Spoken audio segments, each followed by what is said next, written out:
자, 머니쇼 시크릿 투자 백서 여러분들에게 안전하고 효과적인 투자에 대한 방법들을 공개해드리고 있습니다. 자, 언제나 전화 활짝 열어놓고 기다리고 있으니까요. 많은 참여 부탁드리도록 하겠습니다. 무료 전화 02-2638-3966 그리고 문자 샵 3989번으로 여러분들 고민거리 혹은 나도 이런 거 한번 참여해보고 싶다 하시는 분들은 주저하지 마시고 많은 참여를 해주시길 바라겠습니다.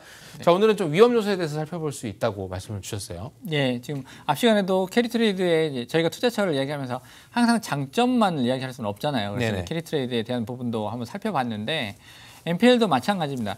NPL을 투자하는 데 있어서 이제 저희가 그 중간 가장 밑단에 있는 것들은 다 이제 그 생략을 하고 왜 장점들이나 프로세스에 대한 부분만 말씀을 드렸더니 그럼 뭐 단점 없는 상품이 어디 있냐, 뭐 어떤 위험 요소들이 있느냐라는 그런 것들을 많이 문의를 하십니다. 그래서 NPL을 투자하는 데 있어서 어떤 위험 요소들이 잠재되어 있는지를 한번 같이 살펴보겠습니다. 네. 자, 첫 번째는 저희가 이제 경매를 통해서 저희가 낙찰을 받는다고 말씀드렸기 때문에 항상 순위가 중요합니다. 순위가 빠를수록 좋을까요? 늦을수록 좋을까요? 네, 지금 순간 반말하실 뻔했죠. 좋을까요? 라고 네, 알겠습니다. 빠른 게 좋죠. 네, 빠른 게 달리기도 1등이 좋잖아. 네, 그래서 항상 선순위의 문제입니다. 저희가 항상 1순위 근저당권을 사온다고 말씀을 드렸잖아요. 네. 은행이 갖고 있었던 1순위 근저당권을 사오는 것들이기 때문에 리스크를 좀 줄일 수 있는 부분이 있습니다. 근데 이제 경매를 해보신 분들은 아시겠지만 1순위가 다 받아가고 남는 걸 2순위가 받고요. 2순위가 받아가고도 남아야 3순위가 받습니다. 그래서 이 순위에 대한 부분들이 굉장히 중요한. 1등만 기억하는 세상 참. 그래서 뭐 어쩔 수 없는 것 같습니다. 우리는 그래도 1순위만 취급한다. 네, 그렇죠. 1순위만 취급한다. 네, 1순위 근저당권이 아니면 저희는 아예 취급하지 않습니다. 네. 그리고 두 번째, 자, 법적인 안전장치로 저희가 등기부에 등재를 해준다는 말씀을 드렸는데 그 많은 분들이 권리관계 분석을 할 때 가장 뭐 기본이 되기도 하고요. 많이 참조를 하시는 게 등기부 등본이거든요. 근데 등기부에 등재돼 있다, 또 나타나 있다라고 해서 그게 100% 다 권리를 보장하는 건 아닙니다. 그래서 그 내용들을 좀 봐야 되고요. 특히 경매를 하게 되면 매각 준비기일 중에서 법원에서 해당 물건에 대해서 공고를 하게 돼 있습니다. 언론에 그 해당 물건에 대한 공고를 하면서 이 해당 물건에 지금 확인된 권리관계 이외에 추가적으로 권리를 주장할 사람들이 있으면 주장을 하세요. 확인을 해주세요라고 3개월 동안 공고를 내게 돼 있습니다. 그래서 그 기간 동안에 이 우리가 기존에 알고 있었던 거 이외에 추가적인 어떤 우발부채나 우발 권리관계라고 봐야 되겠죠. 그런 것들이 나타날 가능성도 있기 때문에 그런 것들도 하나의 이제 잠재적인 위험 요소라고 봐야 될 거고요. 세 번째는 자, 낙찰가 하회. 자, 요거죠. 자, 말씀드렸던 것처럼 이제 질문하신 분도 이제 그런 말씀을 하셨는데 감정평가 금액하고 낙찰가하고 좀 차이가 좀 많이 생기는 경우도 있을 수 있다라고 말씀드렸잖아요. 그러니까 우리는 1순위 근저당권을 가지고 있으니까 일단 어쨌든 낙찰이 되면 제일 먼저 받을 수 있는 권리를 갖고 있는 거는 맞는 거예요. 그런데 저희가 받을 수 있는 거는 채권 최고액까지 받을 수 있는데 채권 최고액 밑으로 낙찰가가 떨어지게 되면 아무래도 손실이 발생할 수가 있겠죠. 그래서 이런 부분에 대한 것들을 어떻게 해결할 거냐에 대한 것도 하나 이제. 그럼 이제 아까 잠깐 전화 주셨던 시청자분의 질문은 낙찰가가 감정평가액보다 낮게 되는 경우가 있는데 이러면 손해 보느냐?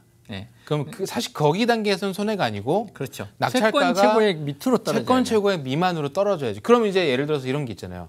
채권 최고액하고 감정평가액 괴리가 큰 물건들.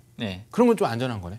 그렇죠. 그러니까 최근에 저희가 이제 진행했던 것들 중에 용인에 있는 통상가 건물인데 감정평가 금액이 90억인데요. 채권 최고액은 59억 3천입니다. 그러니까 60억이 좀 안 되는 거죠. 근데 그거를 저희가 이제 좀 낮은 가격에 사왔는데 그 분석을 해보니까 그 예상 낙찰가가 한 65억 정도 되는 겁니다. 그러면 몇 번 유찰돼서 어쨌든 우리는 59억 3천 이상으로만 낙찰이 되면 뭐 60억이든 61억이든 62억이든 아무 상관이 없는 거죠. 그럼 이제 우리가 받아가고 2순위가 남으면 받을 게 없는 거죠. 그러니까 이제 저희가 그 배당금을 받는 데는 아무런 문제가 없다라고 보시면 알겠습니다. 그리고 마지막으로 볼 수 있는 거는 담보물에 하자가 발생하는 경우가 있죠.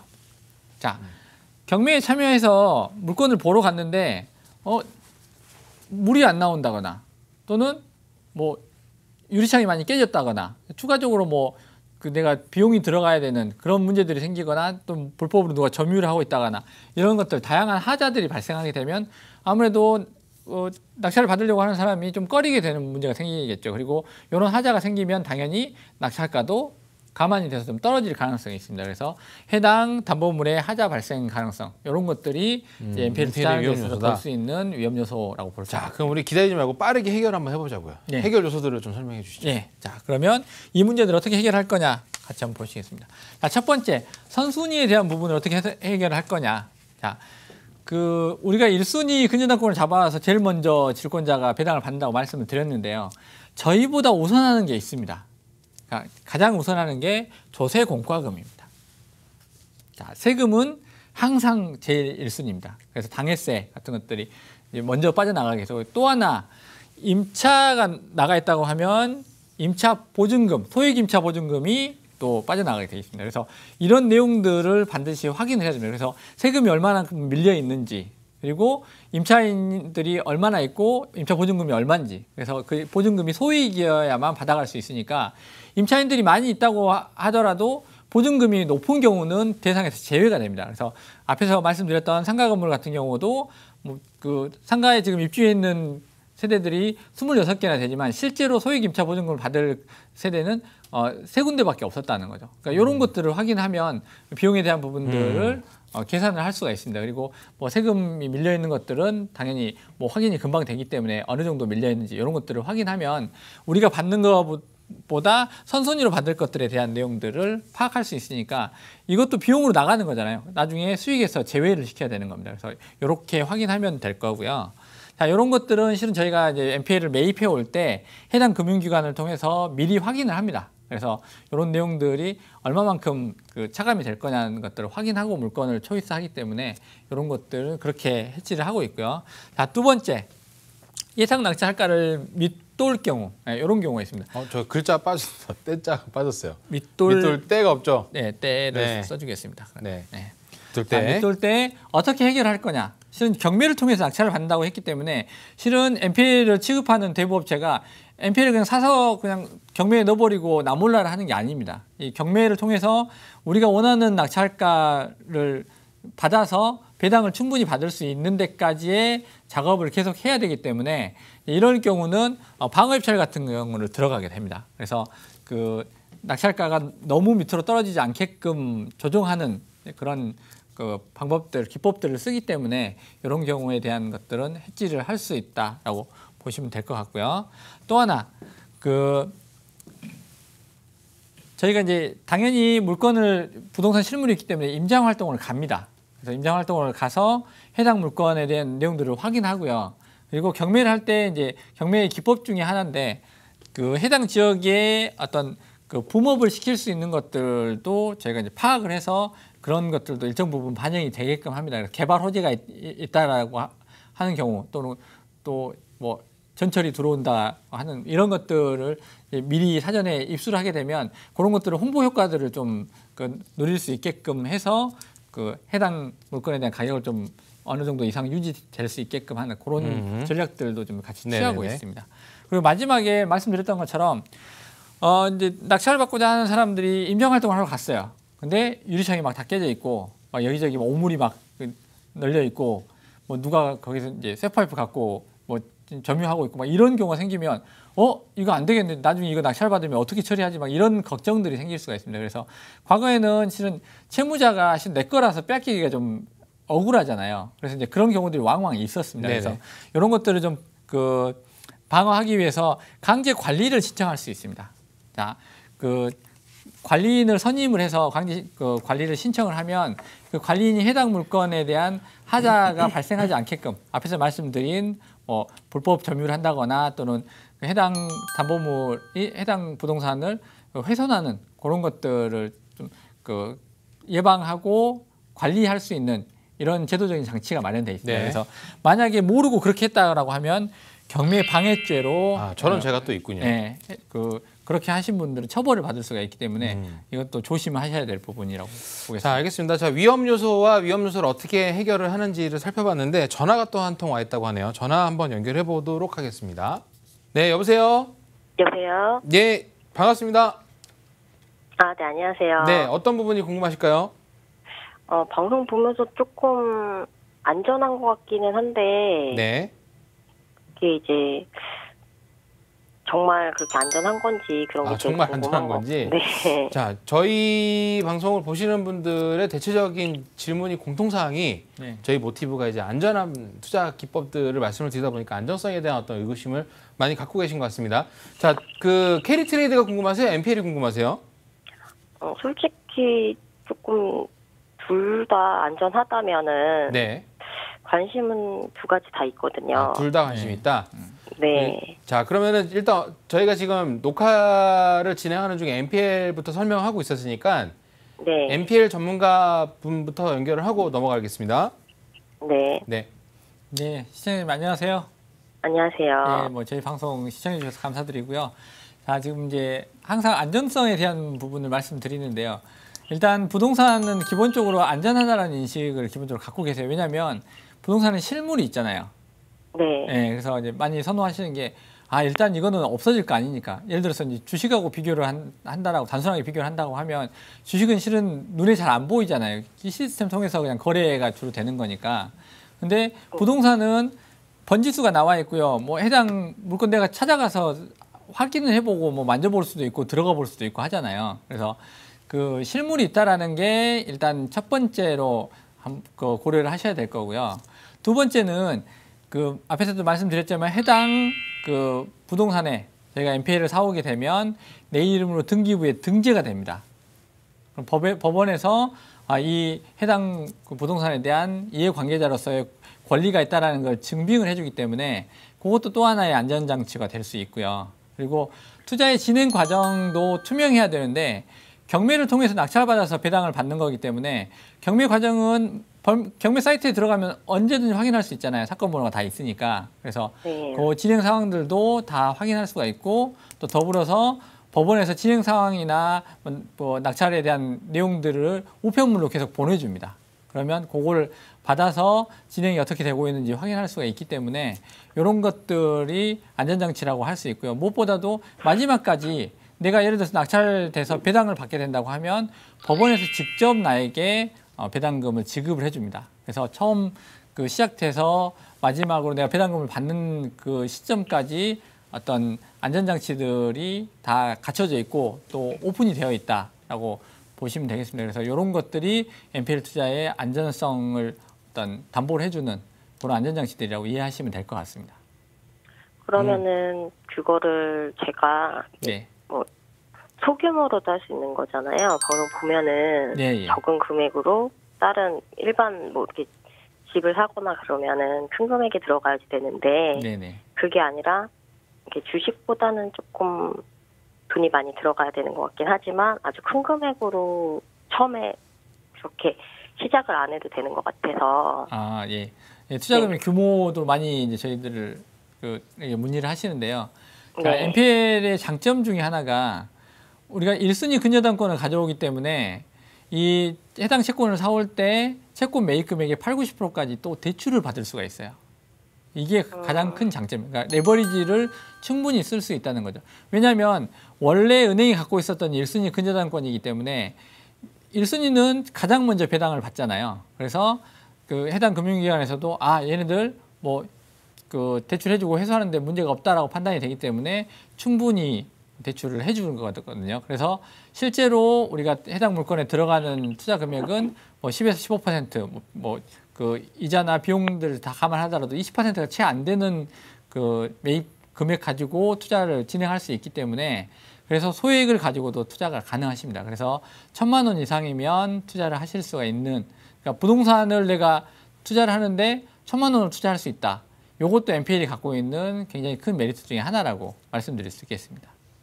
네, 그래서 좀 안전하게 어쨌든 이제 부동산 자체는 막 이렇게 날아가는 게 아니니까 네네. 또 이제 조금은 어떻게 보면 적은 금액으로 부동산에 투자를 할 수 있는 것 같아서 예. 이제 그런 부분들을 저는 어떻게 진행되는지는 다 볼 수 있고 그럼 뭐 일 처리하는 거는 다 이제 회사에서 그렇게 해주는 건가요? 그러면? 예, 이렇게? 그렇습니다. 저희가 이제 뒤에 여러 가지 이제 뭐 위험 요소 오늘 지금 설명드리고 있는데 이런 것들에 대한 진행에 대한 내용들 또 경매에서 낙찰 받게 되는 부분들에까지 진행하는 건 저희 회사에서 하고요. 투자자분들은 투자해서 그 질권을 소유하고 있어서 그 해당 물건에 대한 권리만 획득하고 계시는 거기 때문에 나머지 진행되는 내용들은 해당 대부업체에서 다 진행을 하고 있습니다. 네. 예, 저희가 방송 이 시간이 있으니까 MPL은 네. 이렇게 좀 짚고 넘어가도록 하고요. 네. 뭐 캐리트레이에 대한 궁금증도 있으시다고 하니까 한번 짚 넘어갈지 아니면은 뭐 이후에 상담을 진행할지 어떤 게 편하실까요? 잠깐만 네, 설명을 예, 예. 해주시겠어요? 네. 어쨌든 방송 보면은 네. 그 왔다 갔다 하잖아요. 내려갔다 올라갔다. 네, 아 가격이 네, 가격이 예, 가격 변동이 있죠. 이렇게 주식 같은 경우에는 뭐 올라가야지만 제가 이제 수익을 볼 수 있는 건데 네, 네, 지금 캐리 트레이드 같은 경우에는 그건 아닌 것 같아서 네, 네, 네. 네, 그런 부분에 대해서 제가 그냥 좀 더 안전하게 할 수 있는 게 맞는 건지. 자, 그게 어떻게 보면 양날의 검일 수 있는데요. 그 양방향성에 대한 기법을 활용을 하는 거죠. 그러니까 즉 우리가 얘기하는 그 캐리 트레이더라고 하는 것은 금리차의 이자를 받는 건데 그 이자를 받기 위한 계약을 체결해 놓으면 이자는 계속 나와요. 아, 근데 그 가격에 대한 변동 때문에 손실을 볼 수도 있죠. 네, 이게 양방향 거래가 되기 때문에 주식은 무조건 올라가야 수익을 내는 건데 얘는 또 떨어져도 수익이 날 수 있거든요. 이 시장 네. 자체는. 그래서 그 기준 통화에 대한 반대 포지션의 통화 선물을 다시 같이 걸어줍니다. 아, 그럼 한쪽이 내려가면 한쪽이 올라가고 한쪽이 또 올라가면 또 반대쪽이 떨어지겠죠. 네, 그렇게 되면 덧셈 뺄셈 되면 0% 가깝게 저희가 리스크를 해지를 하고요. 네. 그 와중에 이자는 매일매일 들어오는 거예요. 그러니까 이자만 별도로 취한다, 우리는. 들어온다는 거죠. 다시 한번 말씀 부탁드릴게요. 그거는 그러니까 별도로 또 들어온다는 그런 거죠. 그렇죠, 그렇죠. 그러니까 가격 변동은 저희가 이렇게 해지를 하고요. 위험을 네. 해지를 하고 롤오버 마진은 그 해지하는 과정과 관계없이 매일매일 들어온다. 아, 알겠습니다. 네네. 어느 정도 이해가 좀 되셨는지 모르겠습니다. 그러니까 조금 더 추가적으로 그거는 다시 좀 더 구체적으로 좀 듣고 싶긴 하거든요. 아, 그럼 저희가 방송 끝난 후에 저희가 네네. 개별적으로 면담을 드릴 수 있도록 연락을 별도로 드릴게요. 아, 네, 알겠습니다. 예, 전화 주셔서 고맙습니다. 감사합니다. 네.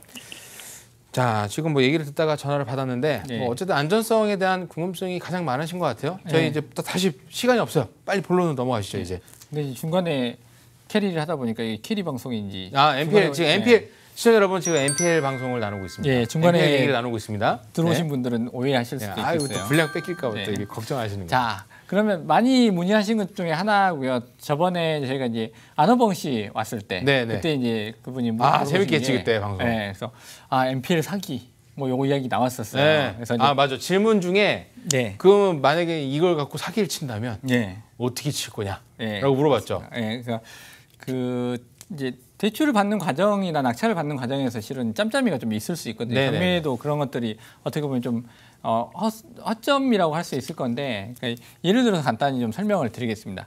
자, 그 사례 중에 하나가 그 부실 채권을 사온 이 컨설팅 업체라고 했는데 여기는 이제 이 사기 업체라고 써놨잖아요. 자, 왜냐?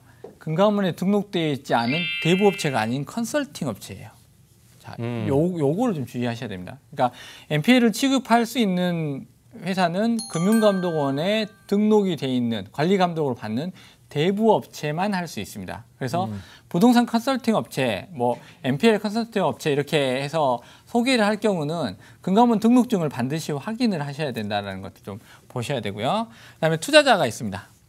그리고 경매를 통해서 낙찰을 받아서 수익을 얻으니까 경매 낙찰자가 있습니다. 자, 이 경우는 이제 명의 대여를 해준 뒤에 이제 설명을 드릴 거고요. 그 다음에 대출해주는 대출 금융회사가 있겠죠. 네, 이렇게 있습니다. 그래서 이렇게 아, 저게 출연진이다. 네, 출연진입니다. A사, B씨, C씨, B사 이렇게. 네, 이렇게 되어 있습니다. 그래서 요걸 출연진이 좀, 일단 화려하네요. 네, 좀 네. 보시고 네. 한번 내용을 이해하시면 도움이 될 흥미롭다. 거예요.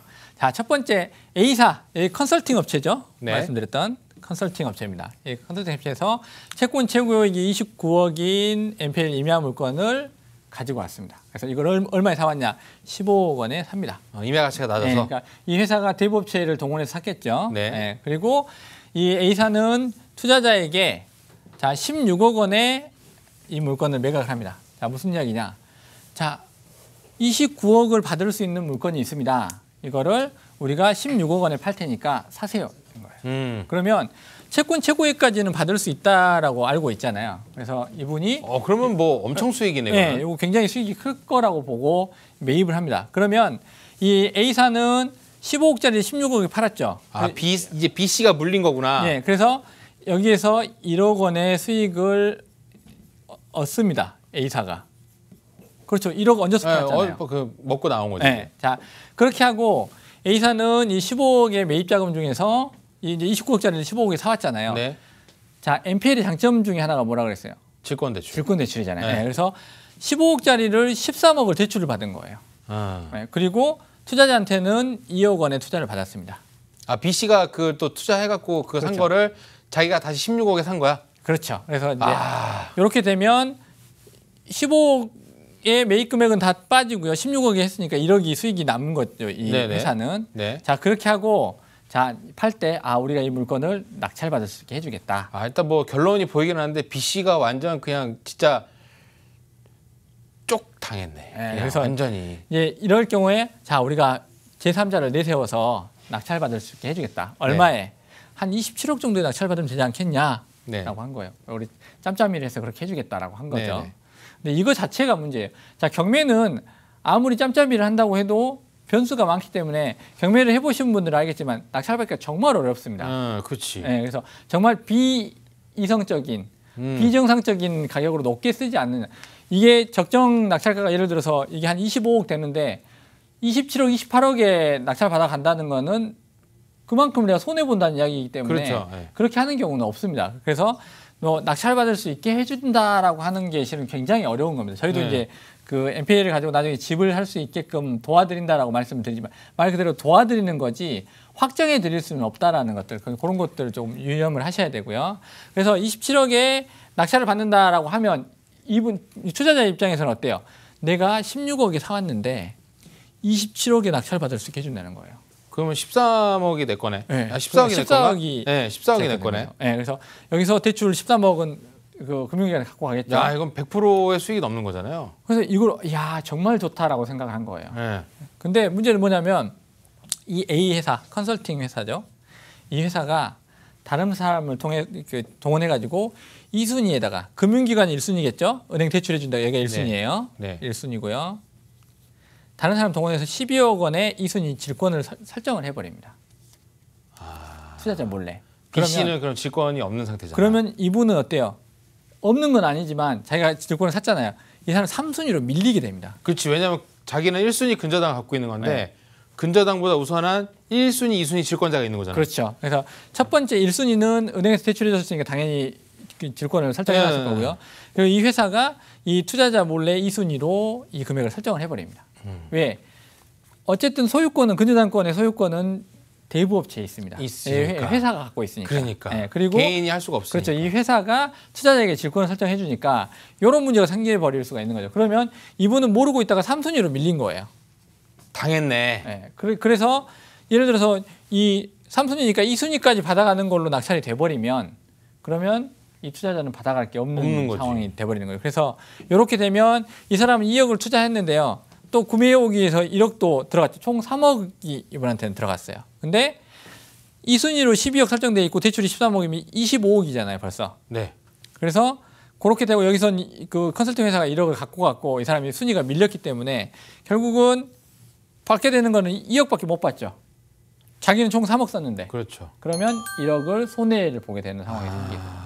그래서 이런 경우들이 있습니다. 그래서 그 말씀드렸던 것처럼 이제 경매를 해보시면 경매에서도 이런 경우들이 왕왕 생기거든요. 그래서 이거 꼭 낙찰 받아주겠다. 요거 좀 조심하셔야 되고 낙찰 받기 정말 쉽지 않고요. 그리고 컨설팅 업체, 뭐 부동산 개발 업체, 뭐 이렇게 해서 그 이름을 뭐 대부업체라고 쓰는 경우들도 있는데 반드시 대부업 등록증이나 등록 번호를 확인을 하셔야 이게 됩니다. 이제 여기 채권 매입 추심업이라고 등록되어 있어야 되는 거잖아요. 그렇죠. 네. 네. 그래서 그것도 반드시 확인을 하셔야만 이런 문제들을 예방을 할 수가 있습니다. 그리고 이제 그 극단적으로 말씀을 드리면요, 이분이 1억 손해 봤잖아요. 네. 그러니까 이제 순위에 대한 부분들이 좀 밀리긴 했는데 어쨌든 이 순위에 대한 확인이 굉장히 중요한 부분이라서 이 그러니까 질권을 어떻게 활용하느냐가 정말 NPL에 대한 어떤 그런 안전성을 지키기 위한 중요한 거군요. 그렇죠. 그래서 이제 리스크 중에 처음에 말씀드렸던 건 순위가 중요하다고 제일 먼저 해놓은 이유가 그겁니다. 그래서 저희가 1순위 근저당권 꼭 1순위를 사오는 이유가 거기 있는 거고요. 그리고 내가 이걸 질권대출을 받더라도 질권대출을 받는 금융회사는 어쨌든 대출해 준 거에 이자만큼만 받아가니까 그 뒷단에 있는 것들은 실은 그 다음 투자자들이 얼마든지 걸 수 있는 거기 때문에 그 최소한 금융기관 다음에 내가 붙을 수 있는 순위 2순위인 거죠. 그러니까 전체 원래는 1순위였는데 그 1순위 안에 이렇게 보시면 되죠. 자, 전체 이게 1순위로 우리가 사왔어요. 자, 1순위 사온 거에서 이 중에 대출을 받았어요. 이게 이제 금융회사니까 또 이 안에서 1순위가 설정이 돼 있겠죠. 네. 그리고 여기는 개인이 뭐 질권을 설정했어요. 그럼 이건 2순위가 됩니다. 그럼 여기서 오해하시는 게 뭐냐면 야 1순위를 사온다고 했는데 왜 네가 2순위야? 라고 물어보신단 말이에요. 원래 1순위였던 겁니다. 원래 그 대출해줬던 금융기관이 가지고 있던 1순위권을 사오면서 대출을 받았기 때문에 당연히 대출해준 금융기관이 이 1순위 안에서 그러니까 그 1순위 금액을 넘길 수는 없기 때문에 그렇죠. 무조건 1순위 안에서 처리가 된다. 그렇죠. 1-순위라고 뭐 해도 될 거고요. 그리고 여기 1-2순위 이렇게 이해를 하시면 됩니다. 그래서 이 어쨌든 1순위권의 그 근저당권을 사오고요. 여기에 플러스 채권 최고액이 들어가잖아요. 네. 최고액 130% 그때 말씀드렸던 것처럼 이 네. 범위 내에서 설정이 되는 거기 때문에 아 내가 2순위다라고 하는 네. 것들을 뭐 그 오해를 하지 않는 게 좋습니다. 자, 알겠습니다. 이렇게 해서 사기를 친다면 MP로 이런 사기를 칠 수 있다까지 한번 살펴봤는데 그 어떤 사례보다 좀 눈여겨봐야 될 사례가 아닌가 싶습니다. 자, 질권에 대한 우선 중요성까지 한번 살펴봤습니다. 자, 무료전화 02-2638-3966 그리고 문자 샵 3989번으로 여러분들 궁금증 그리고 참여할 수 있는 방법도 안내를 해드리고 있으니까 많은 참여를 부탁드리도록 하겠습니다. 지금까지 MPL에 대해서 살펴봤습니다.